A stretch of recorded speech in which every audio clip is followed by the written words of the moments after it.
Subsonic 4570 is a lot of fun to shoot, and you can even do some hunting with it, that kind of thing, but it gets real expensive with the factory ammo. We've got a cheat code on how you can save a lot of money loading your 4570 subsonic rounds, and we've also got a little mystery we'd like you to help us out with. Let's take a look. Guy Miner here from UltimateReloader.com. Been a while since I did a video here. It's good to be back. We are taking a look at ways to save money loading some 4570 subsonic ammunition and saving money by hand loading. The key to this is Barry's 350 grain round shoulder bullet made specifically for the 4570. It's got flat nose on it. It is plated. It's a thick plate bullet rated for 1950 feet per second, which is amazing for a plated bullet. That lets you shoot it out of some rifles at much higher velocity than we're talking about today. It's a good bullet. I've actually used it quite a bit. It's right there in the middle of the popular weights for 4570 bullets that usually range from around 300 grains up to around 400 grains. So this is 350 grains right there smack in the middle. And we've got some loads we've tried here that work out pretty well for keeping it subsonic, which, as I've said, is a lot of fun. Whether you're using it suppressed or unsuppressed, either way, those loads are fun. They're lower recoil, an awful lot of fun to shoot. So this bullet is one big key to that. All right, let's take a look at it a little bit more here. Last time I did a video on this, we shot this bullet at supersonic speeds at around 1,400 feet per second, 1,700 feet per second, and up well over 1,800 feet per second, almost 1,900 feet per second. Good results from all those, particularly the two that had the 1,750 feet per second and the 1,885 feet per second. Nice tight SD and ESs on those. Very, very nice loads. And you know, that 1,800 feet per second one, she's making the old Henry jump around pretty good, but not too bad. And then as we slow it down, you get less recoil, more fun. But that's supersonic loads, not what we're going for today. Today we tried a couple of different approaches for our subsonic loads in the 4570. We used actually 5 different loads, 2 different powders. We used both unique, and then later on we switched over to some Trail Boss loads. And we got some good average velocities. You can see there on the chart, 841.9, 963.8, and just over 1,000 feet per second with the 12 grains of unique. That all worked out pretty good. What didn't work out good was our really wide spread. And it puzzled all of us because it happened on every string of fire we shot. I think 8 or 9 strings of fire, 5 rounds each, and each time the first cartridge produced somewhere between 200 and 300 feet per second less velocity than all the rest of them. And they were selected at random. I was just pulling the ammo out of my pocket, loading the rifle, and shooting. That's our mystery, and hopefully you can help us out with that. As far as our averages, they're really, really useful there. 840, 963, and 1,000 feet per second. That's right in where you want to be, especially at the 1,000 foot per second level. Very nice for shooting subsonic, low recoil, easy to shoot.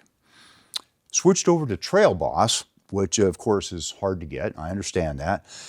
We had some on hand here, decided to try it again as it had done well for us in the past. Average velocities of just a little over 1,000 feet per second with each of them.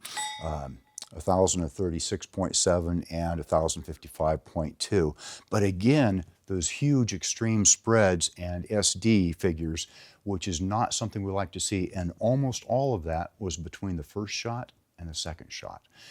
2, 3, 4, and 5 shots, all pretty tight. That first one, way off, that's our mystery. So after the hand loads, we went ahead looking for more of an answer to our mystery, and we compared some shooting with the Hornady Sub X ammo, which is the 410 grain bullet, a very good bullet. Our average velocities look real good. They're all right there in the 900s, 989, 906, 925. Good velocities, right where you want if you're subsonic. Maybe a little bit more would be great, but our minimum and max, our big extreme spread, and our SD continued with the factory ammo. And again, same pattern. Went from 780s to 10 over 1,000. Wow. First shot, real low velocity. Second, third, fourth, fifth shot, nice high velocity, fairly tight. So that continues to be our mystery on this, that's for sure. We start out talking about this hand load being a cost saving. And it really is, because you take a look at buying a box of the Sub-X ammo, and no slam on Hornady, it costs money to produce good ammo. As you start talking things like the 4570 and some kind of premium ammo for it, you're looking at $225 to $250, maybe even more per shot. That adds up in a hurry, okay? It really does. That's a lot of money to go through a box of ammo. And it kind of puts a damper on the going out there and just plinking with it, that's for sure. So we took a look at using our existing brass. I mean, once you've fired it, it's yours. Use it as much as you want to. As far as I'm concerned, after you've gone ahead and shot it once, it's paid for. So that becomes free. And after that, your cost per round goes downhill dramatically. We're talking just under 50 cents a shot instead of up at $2.50 a shot roughly for the factory ammo. So it's, yeah, our cost calculation here came out to 47 cents a round, just over 47 cents a round. And that's real nice, you know, for me. I'll look at that as 50 cents a round. It makes it real simple for me to do the math and say, yeah, that's good. You want to load up 500 or 1,000 of them? With 1,000, you're looking at a savings of nearly $2,000. Now, 1,000 rounds is a lot of ammo for some people. For some people, it's a drop in the bucket. They shoot thousands of rounds a year, and that is something that's very possible that they might do, is shoot 1,000 rounds of Subsonic 4570. If you're up in that area where you're going to be shooting that much, then this is a good way to go. Hand load your ammo, save a lot of money. In conclusion, 4570 Subsonic is an awful lot of fun. It doesn't kick much, and if you've done anything with a 4570 and high power ammo, you know that thing can be a bucking bronco. It really can. When you're throwing a big heavy bullet fast and hard, yeah, it gets you right here as well. So it is fun, less recoil. You put the can on the front of the rifle and suddenly it's really quiet too. That makes it nice, makes it real nice. Very pleasant shooting experience. Factory 4570 ammo, the Sub-X or other ammo, gets expensive. It really does. You know, you're talking 40, 50 bucks a box, maybe even more. With our berries bullets and reusing our fired brass, you save a lot of money. By the way, I've been shooting the 4570 for well over 20 years now, and I have found that the brass, like revolver brass, tends to last a very, very long time. That's because it's typically a low pressure load and it's a straight wall case, so there's no bottleneck there. There's no neck to size down and crimp and all that. It's just this nice, easy case. It doesn't get worked very hard in the reloading process, and it doesn't get worked very hard in the firing process. So the brass tends to last a long, long time. And you couple that with these 350 grain berries plated bullets, you got some real good cost savings going on there. Now, what I want to know is, do you have a solution to our mystery?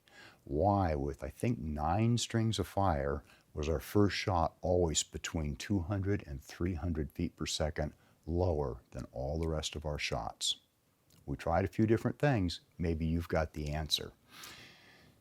Also want to know, are you using these berries?